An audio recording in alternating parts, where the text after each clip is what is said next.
우리 하나님 말씀 같이 보시겠습니다. 골로새서 3장 12절에서 17절입니다. 나눠드린 교환도 참고하시고 또 성경을 여러분 펴셔서 골로새서 3장 12절에서 17절 말씀 우리 한 목소리로 같이 읽도록 하겠습니다. 12절로부터 17절 다 같이 시작. 그러므로 너희는 하나님이 택하사 거룩하고 사랑받는 자처럼 긍휼과 자비와 겸손과 온유와 오래 참음을 옷 입고 누가 누구에게 불만이 있거든 서로 용납하여 피차 용서하되 주께서 너희를 용서하신 것 같이 너희도 그리하고 이 모든 것 위에 사랑을 더하라.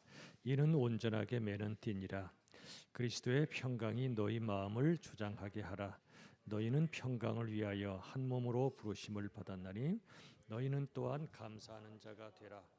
그리스도의 말씀이 너희 속에 풍성히 거하여 모든 지혜로 피차 가르치며 권면하고 시와 찬송과 신령한 노래를 부르며 감사하는 마음으로 하나님을 찬양하고 또 무엇을 하든지 말이나 일이나 다 주 예수의 이름으로 하고 그를 힘입어 하나님 아버지께 감사하라. 아멘. 올해 우리가 목표로 삼고 있는 것이 생활 선교사입니다. 생활 선교사의 다양한 모습들을 우리가 볼 수 있는데요. 그 중에 아주 중요한 것이 바로 오늘 말씀의 제목이 이것입니다. 한번 저를 따라 같이 해볼까요? 마음 선교사. 아마 이런 단어를 들어보신 적이 없을 수도 있어요. 실은 저도 처음 들어봤고 실은 처음 써본 거니까. 마음 선교사. 여러분, 저는 성경을 읽다가 끊임없이 강조하는 한 가지가 바로 마음이라는 것을 발견하게 되었습니다. 마음. 여러분, 수많은 만남과 수많은 일들이 벌어지지만 결국에는 마음이더라고요. 여러분, 일은 하는 게 아니라 되는 겁니다. 모든 일들을 쭉 한번 저도 해보고 많은 분들이 일하시는 걸 제가 보니까 사람들이 일을 하려고 해요. 잘 안 돼요. 일을 해도 나중에는 그 결과가 안 좋을 때가 많아요. 왜 그런가 보니까 이 마음의 부분에서 뭔가 문제가 생긴 거예요. 예를 들어 어떤 일을 잘 마쳤어요. 멋지게 이루었는데 함께 했던 사람들의 마음이 갈라질 때도 참 많고요. 또 내 마음도 일을 이루기 전까지는 겸손했는데 일을 이루고 나니까 또 교만한 마음으로 바뀌기도 해요. 여러분, 일은 하는 게 아니라 되는 것이란 이 얘기는 뭐냐면 일하기 전이든 일하는 중이든 일한 후든 이 마음의 문제를 절대로 소홀히 해서는 안 된다는 겁니다. 그래서 오늘 잠언 4장 23절의 말씀을 여러분에게 거기 교환에 적어드렸는데 같이 교환을 읽어보도록 하죠. 교환 다 같이 시작. 내 마음을 지키라. 생명의 근원이 이에서 나. 이 마음의 문제는 생명의 문제라는 겁니다. 마음을 지킨다는 것은 바로 생명을 지키는 거라는 거죠. 방금 말씀드린 대로 어떤 일을 하는 게 아니라 되는 거라 그랬는데 정말 어떤 일을 이루고 못 이루고 정도의 문제가 아니라 생명의 문제다. 이 마음의 문제는 사역의 문제 정도가 아니라 생명의 문제라는 겁니다. 여러분, 우리 예수 믿는 사람들이 반드시 해야 될 것이 마음 훈련이에요. 예수 안 믿는 사람들도요, 가끔 보면 기독교 아닌 사람들도 마음 공부에 관심이 있습니까? 그런 분들이 있어요. 마음 공부. 예수 안 믿어도 마음이 소중한 건 그들이 알기 때문에 그래요.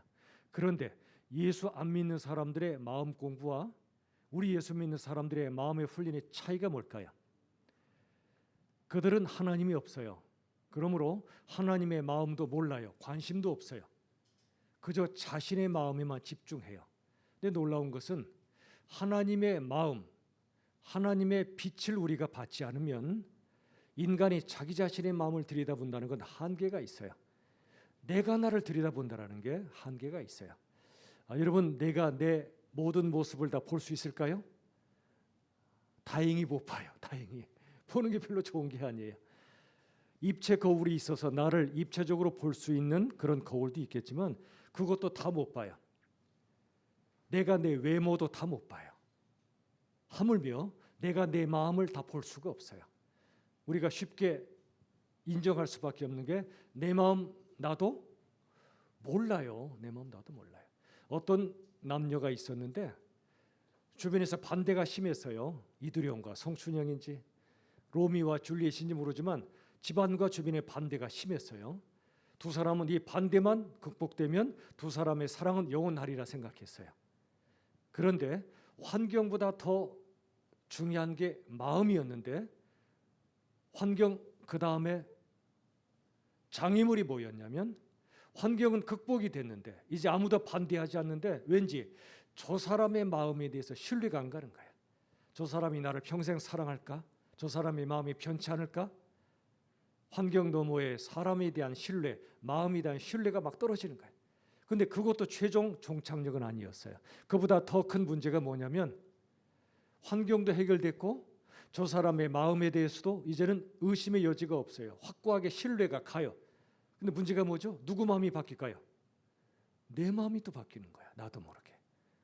내가 콩깍지가 씌웠었나 보다. 여러분 남녀 관계도 그렇고요. 모든 만남이 환경의 문제는 가장 1차적인 문제예요. 되게 많은 사람들이 환경 문제로 생각을 많이 하는데 환경만 좋아지면 모든 게 잘 풀릴 거라 착각해요. 절대 아니에요. 대부분의 사람들이 환경 쪽에 경제적 여건을 포함한 환경 쪽에 온 신경을 다 쓰는데 그건 가장 초보적인 거예요. 1차적인 거예요. 대표적인 예가 뭘까요? 환경이 가장 좋았는데 타락했던 곳 무슨 동산? 에덴 동산이에요. 죄도 없었고 고통도 없었고 죽음도 없었던 완벽한 환경의 에덴 동산에 모든 것이 무너지는 사건이 벌어진 거예요. 저는 그래서요. 가장 완벽한 환경을 조심해야 된다고 생각해요. 그런 환경도 없지만 많은 사람들이 자식에게도 완벽한 환경을 주고 싶어 해요. 사랑하니까. 그런데 그게 전부가 아님을 많은 부모들이 몰라요. 완벽한 환경보다 중요한 건 마음의 문제예요. 방금 두 남녀의 이야기처럼 환경이 좋아져도 아무도 반대하지 않아도 돈도 많고 집도 있고 그래도 상대방의 마음에 대한 신뢰가 무너지면 안 돼요. 더 나아가서 내 마음을 내가 몰라요. 그러므로 예수 안 믿는 사람들의 마음 공부는 한계가 있어요. 내가 나를 모르는데 내가 내 마음을 다 들여다보지도 못하는데 어떻게 마음 공부가 온전히 이루어질 수 있겠어요?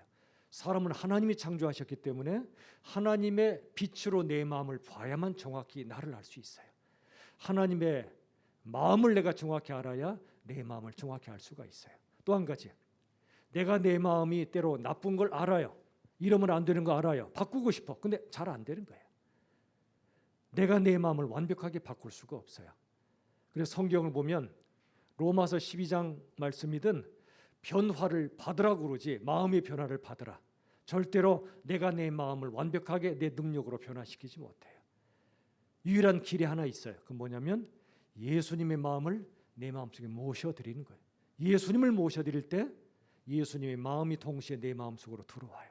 그분이 내 안에 거하실 때 내가 그분을 영접해서 내 안에 주인이 되실 때 나도 모르게 그분의 마음이 내 안에 차오르기 시작해.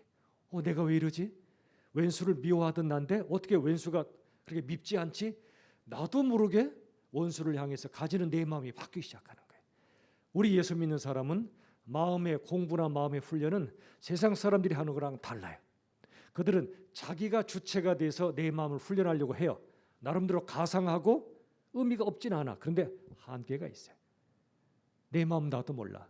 내 마음 내가 바꿀 수 있어요? 잘 못 바꿔요. 하물며 다른 사람의 마음을 바꿀 수 있다 없다? 절대 못 바꿔요. 특별히 여러분 아직 젊어서 괜찮은데 40 넘어가면 사람 안 바뀌어요.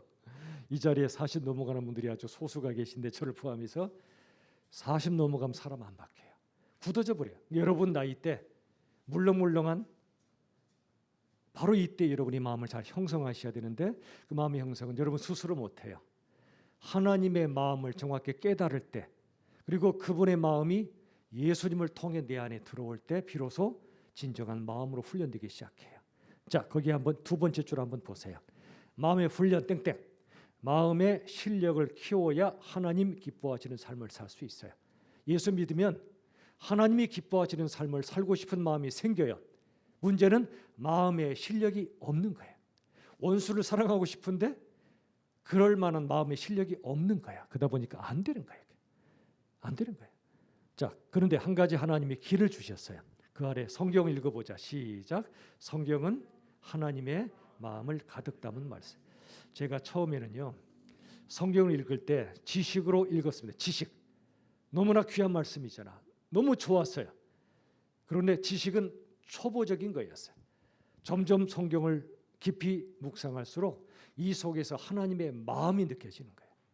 하나님의 마음이 느껴지니까 창세기 1장부터 다르게 느껴져요. 지난번 전에 말씀드렸죠. 창세기 1장에 하나님의 신 성령께서 수면 위에 운행하시니라는 말씀이 나와요. 수면은 물 위죠. 운행하셔. 자동차 운행하듯 하나님의 신이 빙하고 돌았나 보다. 기술적으로 물리적으로만 이해했는데 어느 날 보니까 그 뜻이 아니었어요. 하나님의 신이 수면 위에 운행하신다는 뜻은 뭐냐면 암탉이 새끼를 품듯이 혼돈과 공허와 흑암 속에 사는 인생들을, 특별히 창세기는 모세 오경이므로 애굽의 노예로 살던 이스라엘 백성들을 하나님께서 품어주시고 혼돈과 공허와 흑암 속에 사는 하나님의 백성들에게 하나님이 살아계시고 사랑하시고 그들을 이끌어 가신다는 책이 바로 모세 오경이고 창세기거든요. 아, 성경은 하나님의 마음을 담은 책이구나. 이걸 알고 읽으니까 전혀 다르게 보이는 거예요. 그리고 성경을 연구하다 보니까 방금 말씀드렸던 하나님의 신이 수면에 운행하신다는 뜻이 뭐라고요? 암탉이 새끼를 품듯 혼돈 공허 흑암 속에 사는 당신의 백성들의 마음, 그들의 삶을 품어 안으시는 하나님의 사랑이구나 라는 걸 깨닫게 된 거예요. 그래서 전에 말씀드렸죠. 사랑이 뭐지요? 상대방의 혼돈을 끌어안아 주는 거야. 예를 들어 우리 지난번 다쳤었죠. 다쳐가지고 그때 많이 힘들었었지. 그때 은범이가. 그때 가족들이 은범이 다치고 오니까 너 왜 다치고 왔니? 누구 허락 없이 다쳤냐고 내쳤냐? 너를 품 안아 주셨냐? 그렇지. 그게 가족이지, 그지? 그런 부모님이라 내가 확신하기 때문에 물은 거야. 그게 사랑이잖아. 사랑은 혼돈을 정죄하거나 비판하거나 내치는 게 아니라 혼돈 속에 있는 사람을 끌어안는 거잖아. 공허도 마찬가지야. 공허감이 꽉 차 있을 때 그걸 품 안아줘. 그게 사랑이지요. 흑암도 마찬가지야. 흑암은 헬렌 켈러의 말인데요. 사랑은 뭐냐면 빛속, 환한 빛속을 홀로 걸어가는 게 아니라 다른 사람과 함께 어둠 속을 걸어가는 거래. 그게 사랑이라고 그랬어요. 그가요 엄청난 장애자잖아. 헬렌 켈러가요. 근데 설리번이셨나? 헬렌 켈러 선생님이 맞습니까? 그 설 선생님께서 미세스 설께서 그의 혼돈, 공허, 어둠을 품 안으셨잖아. 그리고 그녀의 즉 헬렌 켈러의 어둠 속을 설리번 선생님이 같이 걸어가 준 거야. 그걸 깨달은 거야. 누가? 헬렌 켈러가. 그래서 깨달았어. 저를 따라 합시다. 사랑은 빛 속을 홀로 걷기보다 어둠 속을 함께 걸어가는 거다. 여러분 이거 하나만 깊이 깨달아도요 하나님의 마음을 깊이 깨닫게 되고 다른 사람을 사랑할 줄 아는 그런 성숙한 마음이 설계. 예를 들어 저도 제 아내가 혼돈 속에 빠질 때가 있어요. 공허할 때가 있고 어둠 속에 있을 때가 있어. 그때 아니 사모가 돼갖고 말이야. 몇 년 신앙생활했는데 아직도 혼돈스러워해. 아직도 공허하단 말이야. 예수님으로 채워야지. 정답만 제가 들이밀면 그런 남편은 정말 답답하지. 정답만 들이밀면. 그럼 이 사람은 더 혼돈스러워. 더 공허감에 빠지겠지. 더 어둠 속에 헤매겠지. 근데 헬렌 켈러의 말을 딱 그게 실은 하나님의 마음이더라고. 사랑은 어둠 속을 함께 걸어가 주는 거다. 사랑은 혼돈을 끌어안아 주는 거다. 저 성경을 다시 읽게 됐어요. 다시. 성경 속에 하나님의 마음이 꽉 차 있구나. 저와 여러분을 향하신 하나님의 마음이 꽉 차 있구나. 여러분 오늘 마음 선교사란 말의 첫 번째 핵심은 뭐냐면 그 아래 보세요. 성경은 하나님의 마음을 가득 담은 말씀인데 구체적으로 아브라함과 요셉, 호세아 그리고 요나 얘기 짧게 할게요. 여러분 아브라함 하나님께서 100세쯤에 아들 이삭을 주셨는데 그 아들을 바치라고 그랬죠. 이건 말도 안 되는 얘기죠. 왜 줘놓고 왜 뺏어? 주지나 말지. 뺏을 거면. 그죠? 저도 이해가 안 됐어. 그런데 어느 날 보니까 창세기 22장의 말씀이 다시 와닿는 거예요. 드디어 이삭을 바쳤죠. 하나님이 막았죠. 네 아들 죽이지 말라고. 그리고 뭐라고 하셨어요? 다른 대속의 제물을 이미 준비하셨고, 아브라함아 이제 네가 나를 경외하는 줄 알겠다 그랬어요. 경외라는 말의 사전적 의미는 두려움으로 사랑하는 거예요. 하나님을 두려워함으로 사랑하는 건데, 네가 나를 경외하는 줄 알겠다. 이건 딱딱한 말이 아니었어요. 이제야말로 네가 나 하나님의 마음을 알았구나, 그런 뜻이. 마음을 알았구나. 우리 신예룡 전도사님의 마음을 알아주는 사람이 이 땅에 존재하죠. 한참 고민하시는데 예, 계실 거라고 믿으세요.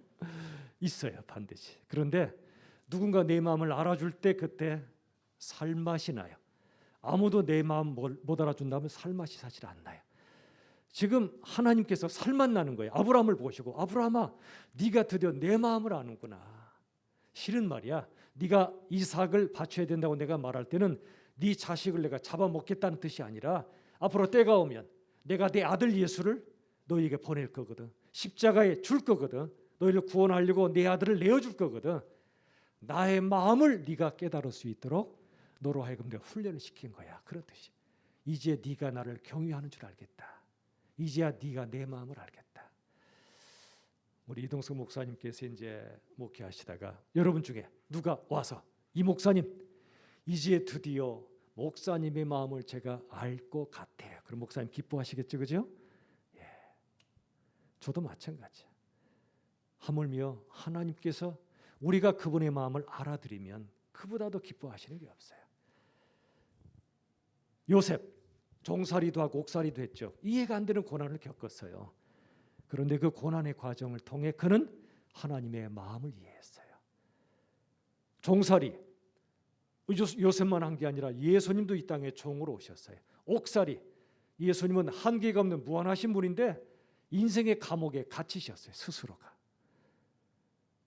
결국 요셉의 고난을 통해 요셉은 하나님의 마음, 예수님의 마음을 깨닫게 됐어요. 그 결과 요셉을 배신했던 형들이 나중에 왔을 때 그들에게 이 배신자여 하고 그가 가진 권력으로 그들을 처단한 것이 아니라 창세기 50장의 말씀처럼, 형님들은 나를 해하려고 했죠. 죽이려고 했지만 실은 알고 보니 내가 애굽에 왔던 모든 과정은 하나님께서 이 과정을 통해 수많은 생명을 살리려고 하신 거였어.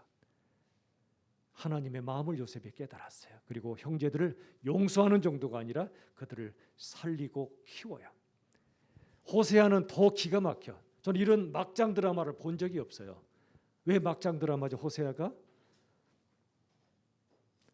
세상에 아내를 하나님께서 주셨는데 그야말로 바람둥이의 천재를 주신 거야.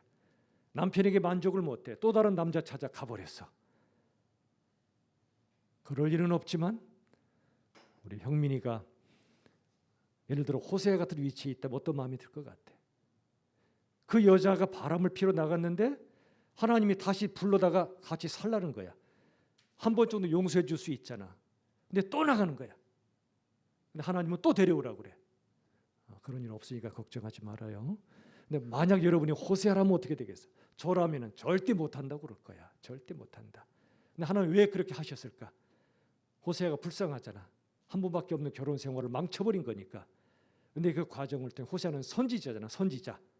하나님께서 호세아의 그 과정을 통해 이스라엘 백성들에게 메시지를 강력하게 주신 거예요. 호세아가 집 나간 아내를 계속 다시 불러들이듯이, 나 하나님은 너희가 나 하나님을 떠나서 배신하고 나를 떠나도 너희를 포기하지 않고 끝까지 너희를 내가 찾아낼 거야. 다시 불러낼 거야. 나의 자녀로 영원히 살게 할 거야. 그 하나님의 마음을 알려주시려고 하나님께서 호세아를 통해 메시지를 주신 거예요. 천국에 가면 행복한 결혼 생활 하실 여러분들은, 저나 여러분은 미안하다고 그래야 돼. 우리를 살리려고 호세아가 희생한 거야. 그 기가 막힌 결혼 생활을 했으니 말도 안 되는 결혼 생활. 하나님의 마음을 깨닫게 해주시는 과정이었어요. 마지막 요나도 똑같아요.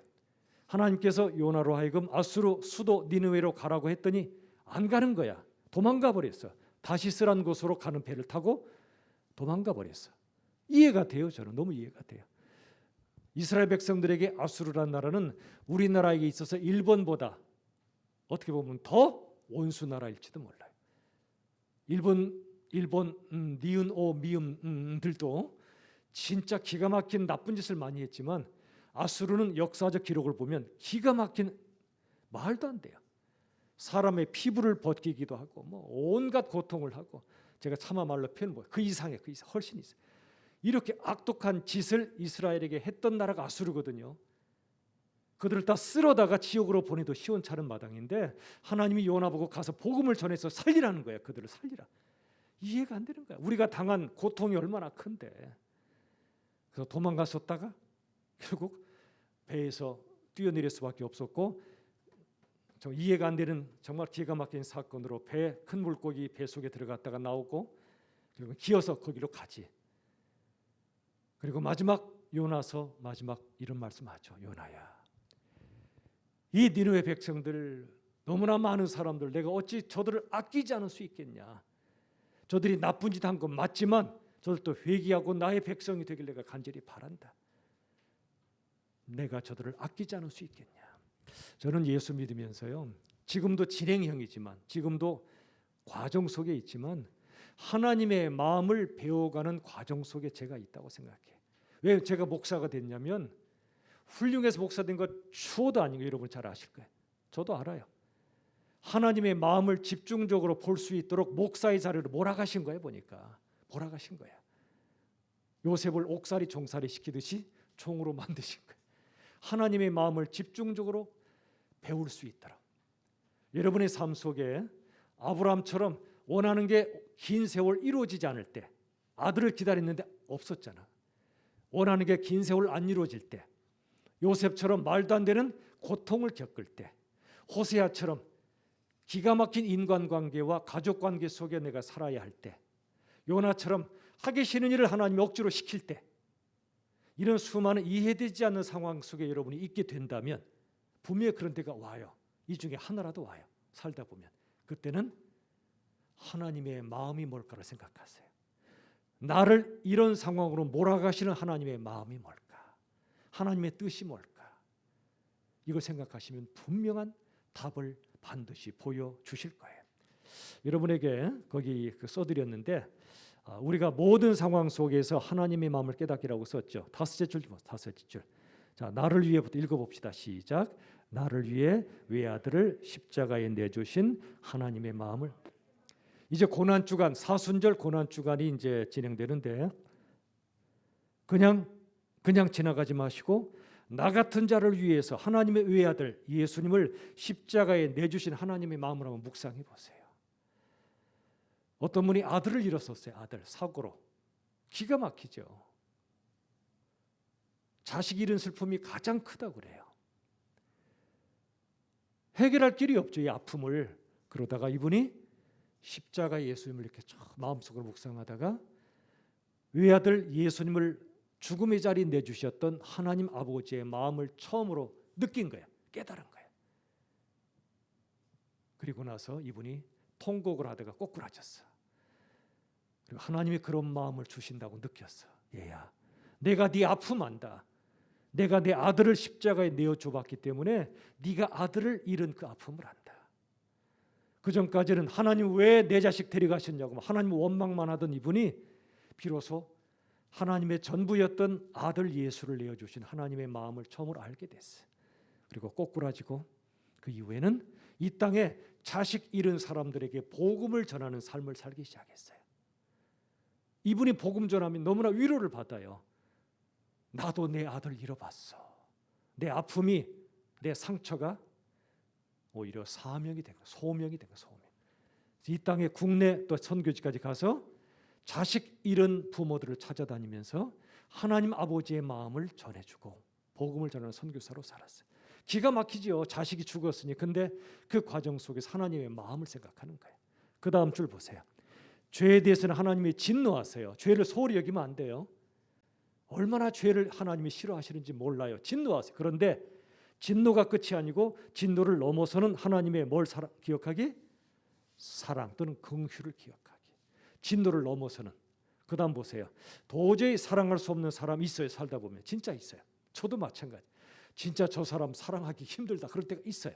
그런데 그 사람을 하나님의 마음으로 껴안을 훈련해. 내 마음은 절대 못 껴안아요. 인간은 절대 못 껴안아. 용서는 하나님의 영역이지 사람이 못해요. 내가 용서하는 건 언제냐면 하나님의 마음이 내 속에 들어올 때만 가능해요. 자, 거기 윗논과 아랫논 이야기를 오전에 말씀을 드렸었는데 그냥 처음 듣는 분 한번 들어보세요. 이 비탈진 중국에 논이 있었어요. 비탈진. 윗논과 아랫논이 있었는데 윗논 사람은 성실하고 착하고 믿음 좋고 그런 사람인데 아랫논은 엉망이야 그냥 인생이. 하루 종일 밤새도록 마작이란 도박하고 아침에 일어나서는 윗논에 있는 물이 자기 논으로 내려올 수 있도록 물꼬를 터버려. 윗논 사람은 요절복통하지. 너무나 이건 막 속상하지, 그죠? 그 인간을 고소해버리고 싶어, 그냥 고발해버리고 싶어. 그런데 하나님이 그런 마음을, 새로운 마음을 주셨어. 야, 저 인간 불쌍하지 않니?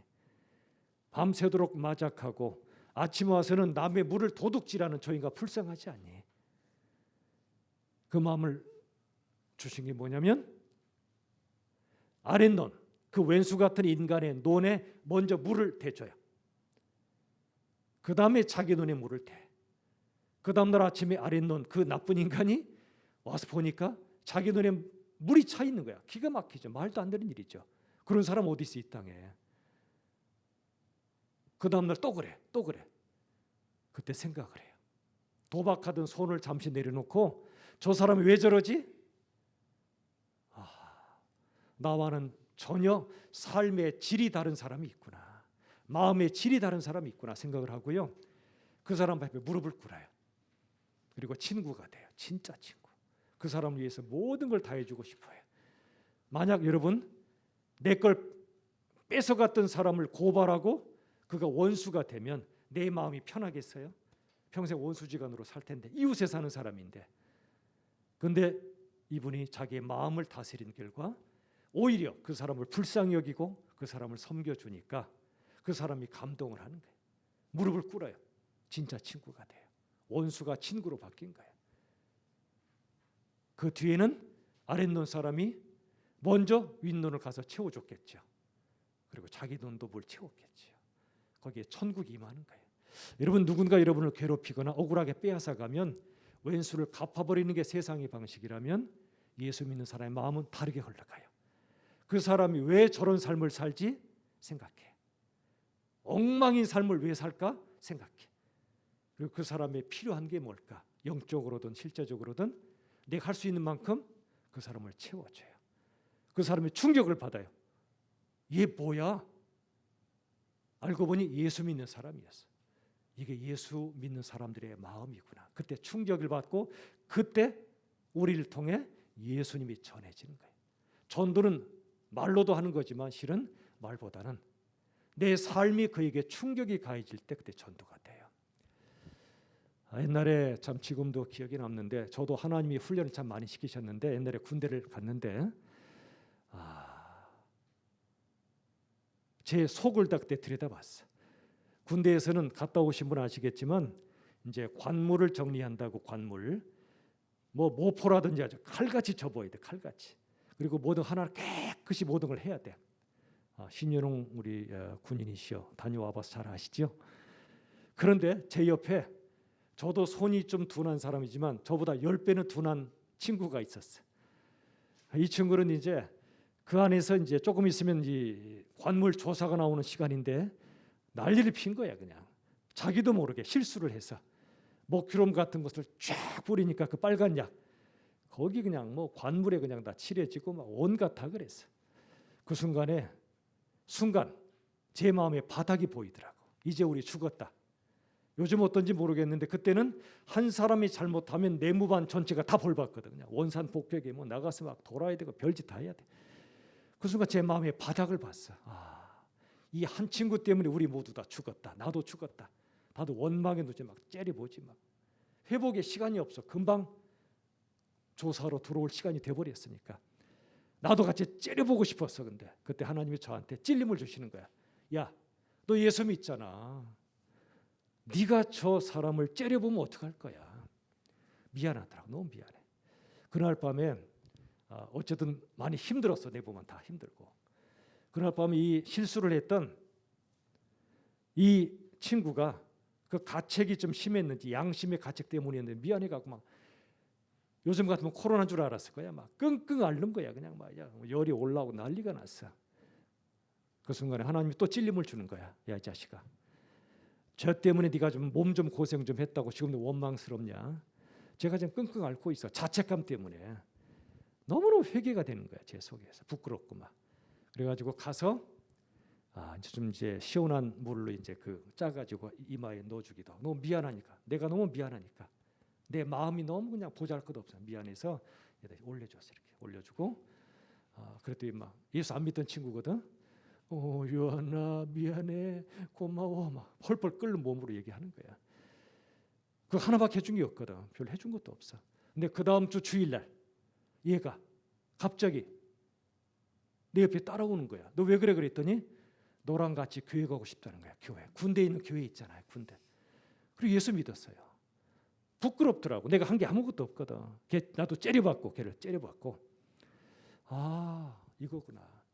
하나님의 마음을 그 친구를 통해 나한테 알려주신 거야. 너무 부끄럽고 제 마음이 그러질 못했으니까 양심의 가책 때문에 걔는 끙끙 앓고 있었고 저는 또 양심의 가책 때문에 째려봤던 가책 때문에 힘들어하니까 그 차가운 거기에 해가 얹어준 거 하나밖에 없는데 걔가 따라오더라고 교회로. 하나님이 하시는 일이죠. 여러분, 저는 그동안은 뭐 조금 살아보면서 목회도 결국 마음의 예술임을 느껴요. 참 제가 잘 못하는데 마음이 예술이에요. 여러분 앞으로 사회생활을 하든 뭐 가정생활을 하든 모든 게 마음의 예술이에요. 예수님의 마음으로 우리가 채워지면 여러분 자체가 행복해지고 다른 사람 행복을 주기 시작해요. 자, 거기 골로새서 3장 12절 한번 봅시다. 거기 다 같이 시작. 긍휼과 자비와 겸손과 온유와 오래 참음을 옷 입으라. 여러분 어떤 옷 입고 사세요? 어떤 옷? 주님이 원하시는 옷은 여기 나와요. 긍휼과 자비. 긍휼은 뭐냐면 잘못한 친구, 연약한 영혼을 불쌍히 여기는 거야. 제가 자주 얘기하지만 못돼 먹었다라고 얘기하지 않고 안 됐다 생각하는 거야. 못등해라 안 됐다. 악하다 생각하지 말고 약하다 생각하는 거야. 그 사람 긍휼히 여기는 거야. 그리고 자비는 그에게 사랑을 베푸는 거죠. 겸손과 온유는 뭐냐면 겸손, 누군가 잘못했어. 째려보고 싶어. 그 째려봄이 얼마나 무서운 죄인가를 사람들이 잘 몰라요. 예수님한테 가장 책망을 받았던 이 독사의 새끼들아. 그렇게 예수 혼났던 사람들이 누구죠? 발 사이로 은혜가 새나갔던 사람. 네 글자로 줄이면 미안해 설렁해서 바리새인이라고 하지. 그들은 미안해. 예수님한테 왜 혼났는지 아세요? 그들은 세리나 창기가 있으면 이렇게 내려다봤어. 이 세리, 다른 사람의 돈을 착복해 먹은 나쁜 놈, 창기, 순결을 다 말아먹고 완전히 엉망으로 사는 인간들 이렇게 내려다봤어. 바리새인들이. 근데 예수님은 그들을 만나고 가까이 하고 같이 밥 먹고, 그러니까 바리새인들이 예수님을 좋아할 리가 없지. 근데 그들은 나중에 깨달았어요. 내가 얼마나 교만했는가. 어떤 목사님이 어떤 집회에 가셔서 거리의 여인들을 만나셔서, 거리의 여인이라고 아세요? 거리의 여인들, 창기 뭐 이런, 그 목사님이 충격을 받았다는 얘기 들어보셨나요? 그 여인들이 거기 있으니까 사람들이 째려봤어. 왜 저 인간들이 여기 와 있나? 근데 그 여인들이 한 명이 일어나서 이렇게 얘기했다고 그러죠. 저희들은 거리의 여인들로서 내려다볼 사람이 아무도 없어서 여기 왔다고 표현한 거야. 자기들이 제일 밑바닥 인생이라고 인정하니까 우리가 내려다볼 사람이 아무도 없음을 알고 예수님을 만나러 왔다는 거야. 그때 그 목사님이 충격을 받아요. 저도 그 얘기 전에 듣고 충격을 받았어요.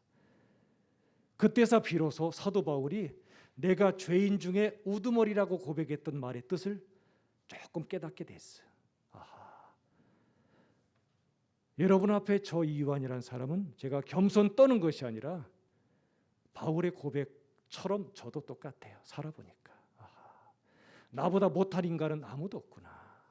아무도 없구나. 내가 가장 악한 죄인이구나. 이걸 고백할 수밖에 없어요. 겸손이 그런 거예요. 겸손이라는 것은 나를 낮추는 게 아니고요.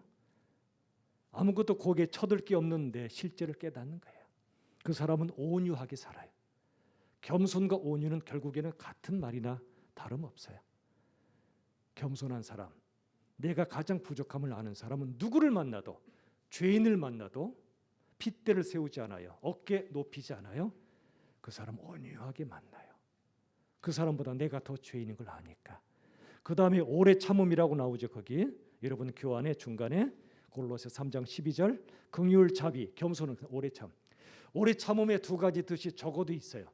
첫 번째는 이거. 저를 따라 한번 해봅시다. 도저히 참을 수 없을 때 한 번 더 참는 거.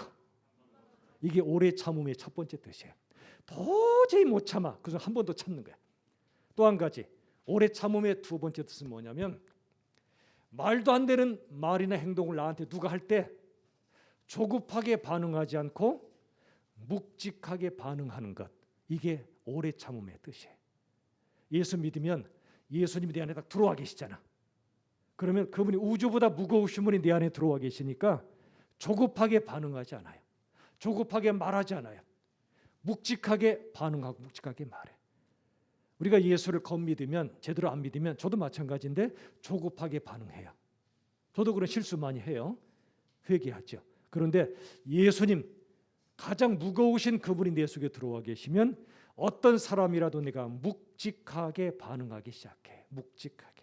이게 오래 참음의 뜻이에요. 거기 여러분에게 빅터 프랭클이라는 분의 글을 썼는데 같이 읽어볼까요? 자극과 시작. 자극과 반응 사이에는 공간이 있다. 그 공간에서의 선택이 삶의 질을 결정한다. 굉장히 중요한 말입니다. 한번 다시 보실까요? 자극과 반응이라고 그랬어. 인생은 항상 두 가지로 연결되어 있더라고요. 누가 자극을 주죠. 쿡 찔러보기도 하고 나를 막 긁어내리기도 하고요. 자극이 올 때 내가 어떻게 반응하는가가 굉장히 중요한데 자극과 반응 사이에 뭐가 있다고요? 공간이 있어. 공간에서 우리가 뭘 하냐면 선택을 해요. 뭘 선택할까요? 그 사람의 자극에 대해서 어떻게 반응할지를 내가 선택하는 거예요. 저도 그동안 살면서 가장 후회했던 게 이 공간을 안 가질 때, 자극에 즉각적으로 반응할 때 항상 후회했어. 항상 후회했어. 말이든 행동이든. 그런데 자극과 반응 사이에 하나님을 딱 두고 예수님을 모시고 그 공간에서 생각하는 거야. 예수님이라면 어떻게 하실까라고 생각하는. 이 순간 예수님 이라면 어떻게 하실까? 예수님 마태복음에 산상수훈이라고 나오죠. 오른뺨을 때리면 왼뺨을 갖다 대라. 왼뺨을 때리면 오른뺨을 갖다 대라. 여러분 오른뺨을 맞는다는 뜻이 뭔지 혹시 들어보셨나요? 한번 생각해봐요. 미안해. 내가 상상도 못할 일인데 여러분의 뺨을 내가 딱 오른손으로 때렸다. 그럼 여러분의 어느 쪽 뺨을 맞는 거야? 왼뺨을 맞는 거죠. 근데 성경은 오른쪽 뺨을 맞는다고 나와. 그럼 어떻게 때리는 거지? 이렇게 때리는 게 아니고요. 이렇게 때리는 거야. 이렇게. 제가 이렇게 때리면 여러분 오른뺨을 맞잖아요. 이렇게 때리는 것은 이것보다 훨씬 더 모멸의 표현, 모멸, 조롱, 멸시의 표현이에요. 네가 뭔데? 이런 식으로. 최고의 멸시를 받을 때 그런 뜻이에요.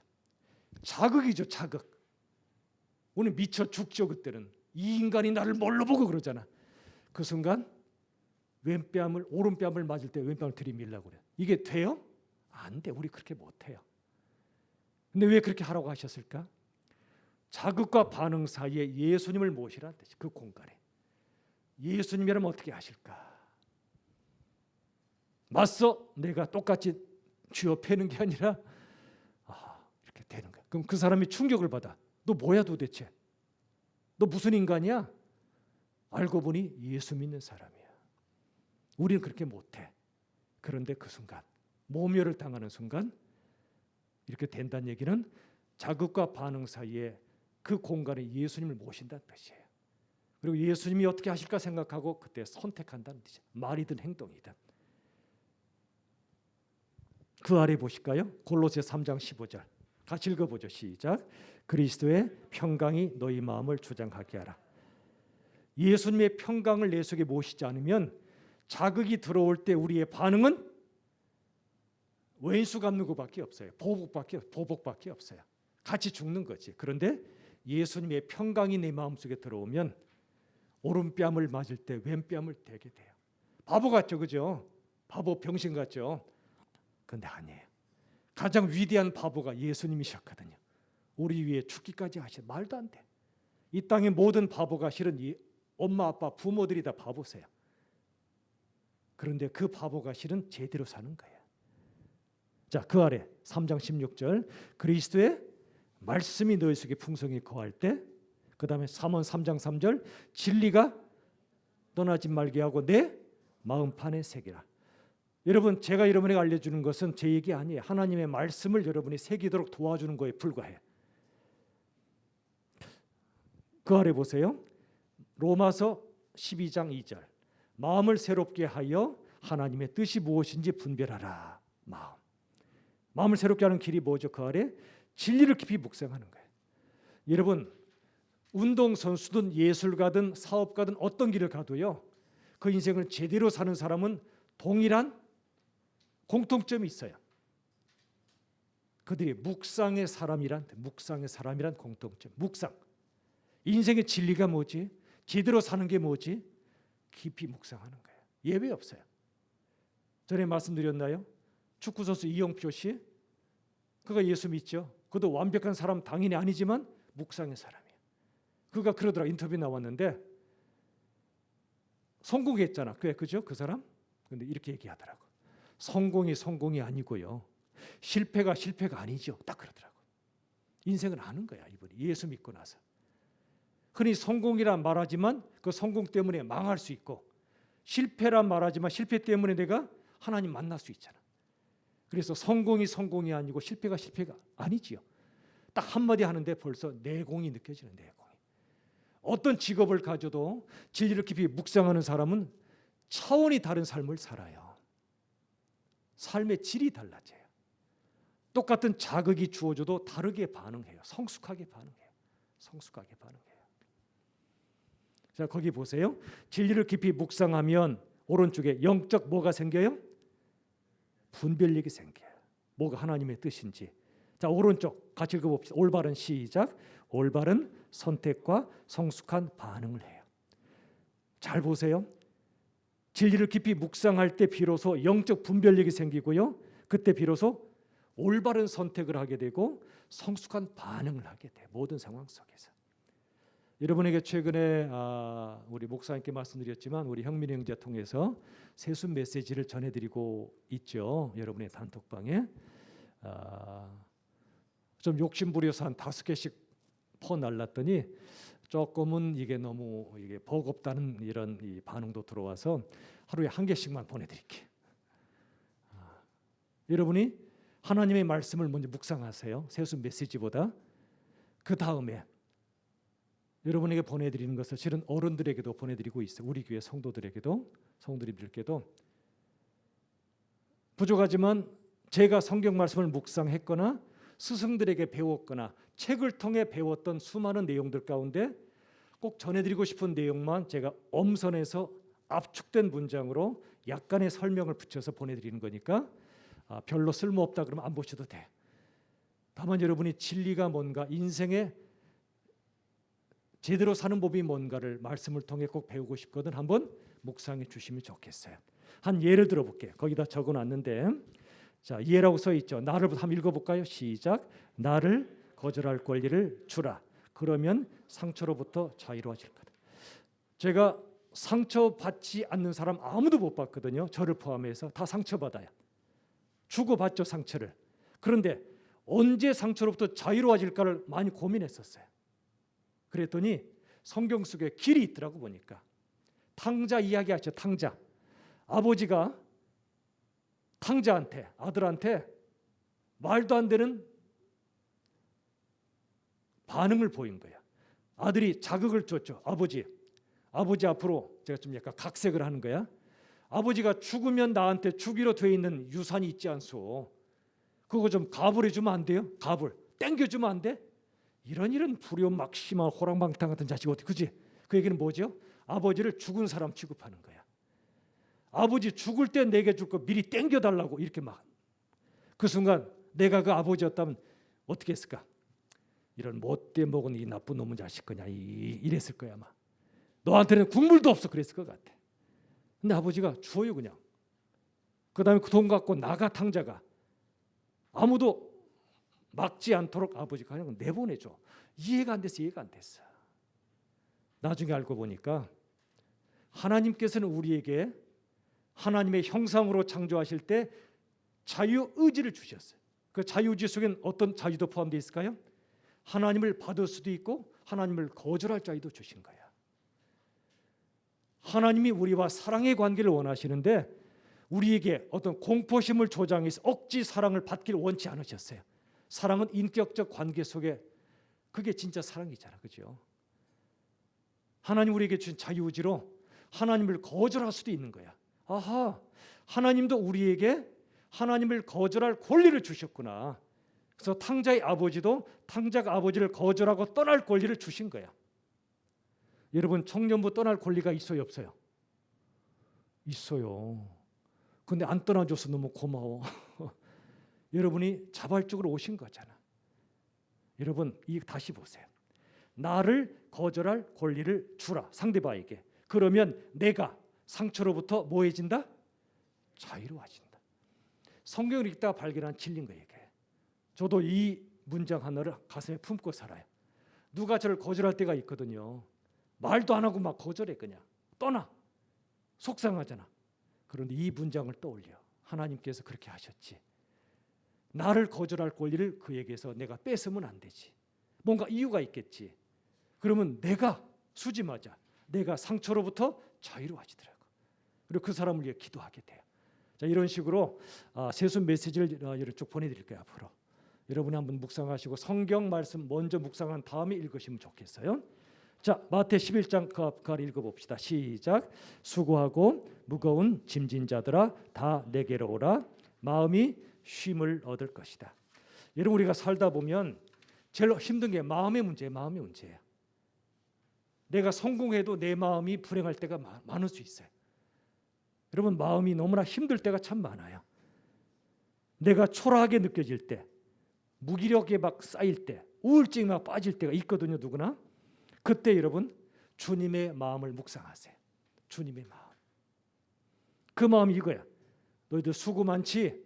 인생의 짐이 무겁지? 그때 내게로 와. 내가 네 마음에 쉼을 줄게. 그래서 저도요 아기가 될 때가 아기. 제가 아기로 보여요? 아기 맞아요. 누구 앞에서는? 하나님 앞에서는. 너무 힘들 때가 많거든요. 살다 보면 목회하다 보면 그때 그분의 품에 안기는 거야. 쉬어요. 맞다. 목회는 하는 게 아니라 되는 거지. 내가 하는 게 아니라 하나님이 하시는 거지. 나는 다만 맡겨진 사명을 충성할 뿐이지 내가 하는 거 아니다. 쉼이 오는 거야. 그때 쉼이 와요. 하나님 여러분이 이렇게 말씀하세요. 사랑하는 사람아, 내가 네 마음 알아. 모든 사람이 네 마음 몰라도 나는 알아. 내가 십자가에서 핏값을 지불하고 너를 구원한 너는 내 자식이야. 그리고 사람들이 다 너를 떠나도 난 안 떠나. 끝날까지 너와 함께 할 거야. 이분이 하나님이세요. 이분 모시고 우리 살아야죠. 여러분 마음속에 예수님을 모시면 예수님의 마음이 내 마음이 돼요. 그가 바로 여기 써 있는 생활선교사예요. 읽어봅시다. 거기 생활선교사는 시작. 생활선교사는 온 마음 다해 주님과 사람을 사랑하는 마음선교사이다. 그 아래 마음선교사는 다른 사람의 마음을 소중히 여기는 사람이다. 마음선교사는 다른 사람의 마음을 받아들이는. 여기 하나만 덧붙인다면 마음선교사는 다른 사람의 마음을 북돋아주고 그에게 힘을 실어주는 사람이에요. 성령이 너희에게 임하시면 너희가 권능을 받고 땅끝까지 증인이 되리라. 사도행전 1장 8절의 말씀인데 성령이 임하셔서 권능을 주시는 뜻이 뭐냐면 우리의 마음에 힘을 실어준다는 뜻이에요. 우리의 영혼에 힘을 실어주세요.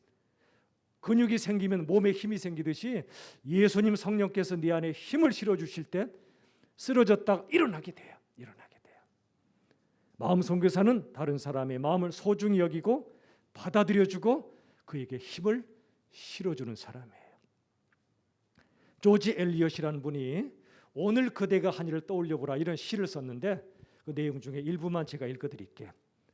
누군가의 지친 영혼을 어루만져주는 따스한 눈빛, 누군가의 힘든 마음을 달래주는 따뜻한 말 한마디, 누군가의 어두운 얼굴을 밝혀주는 세심한 배려의 행동, 그리고 진실하고 따스한 마음, 부드러운 미소, 온화한 얼굴빛. 예수님의 마음을 가진 사람의 모습이에요. 여러분, 이 땅을 우리가 살면서 제일 중요한 것이 마음이다. 우리의 사명은 거창한 일을 하는 것이 아니라 한 사람 한 사람에게 예수님의 마음을 전해주는 것이다. 그의 이름이 마음 선교사예요. 우리 모두가 그런 마음 선교사로 살 수 있기를 예수님의 이름으로 축원합니다. 기도합시다. 하나님 아버지, 우리 마음이 힘들 때가 너무나 많습니다. 아무도 내 마음 몰라줄 때도 많습니다. 그런데 내 마음을 다 아시는 분이 우리 주님이십니다. 그리고 내 마음에 힘을 주시는 분도 우리 주님이십니다. 이제 우리가 거창한 일 하는 사람이 아니라 한 사람 한 사람의 마음을 소중히 여기고 받아주고 힘을 실어주는 마음 선교사가 되게 해주세요. 하나님은 그런 마음 선교사의 삶을 축복하시는 걸 저는 믿습니다. 무슨 일을 하든 어떤 길을 걷든 하나님의 마음을 내 안에 품고 살게 하시고 예수님의 마음을 품고 살게 하시고 그래서 내 마음이 예수님으로 가득 차게 하시고 다른 사람의 마음을 예수님의 마음으로 돌봐줄 수 있는 진정한 행복자요 행복을 주는 사람으로 살게 도와주세요. 우리 열비청 사랑하는 사람들이 모두가 이런 마음 선교사가 되게 해주실 줄로 믿으며 예수님의 이름으로 축원합니다. 아멘.